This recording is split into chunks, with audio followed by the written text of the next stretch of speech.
Welcome to Penrose Learning, where we make understanding easy. In this video, I will explain how to make stir-fry noodle sauce. To begin, gather your core ingredients. You will need about 1/2 cup of soy sauce, 2 tablespoons of sesame oil, and 1 tablespoon of a sweetener like honey or brown sugar. Decide if you prefer light soy sauce for a saltier taste or dark soy sauce for a richer color. Don't forget fresh aromatics such as 2 cloves of minced garlic and 1 inch of grated ginger. Next, let's craft the perfect flavor profile.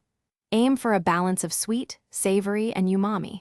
For a bright, tangy note, add about 1 tablespoon of rice vinegar. If you enjoy a bit of heat, a teaspoon of chili garlic sauce can provide a wonderful spicy kick. Taste and adjust as you go. This is your chance to truly personalize the sauce to your liking, ensuring it complements your noodles perfectly. Now, let's talk about achieving that ideal glossy texture. A cornstarch slurry is your secret weapon here. Combine 1 tablespoon of cornstarch with 2 tablespoons of cold water, mixing until smooth. Once your sauce is simmering, slowly whisk in the slurry, a little at a time. Continue stirring until the sauce thickens to your desired consistency, which usually takes about 1 minute.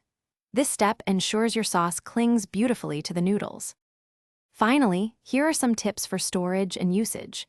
You can store any leftover stir-fry sauce in an airtight container in the refrigerator for up to 5 days. Before each use, give it a good whisk to ensure all the flavors are well combined. Remember to taste your finished dish after cooking with the noodles, as you might want to add a pinch more salt or a dash of soy sauce for optimal flavor. Thanks for watching. If this was helpful, leave a like and consider subscribing. See you next time.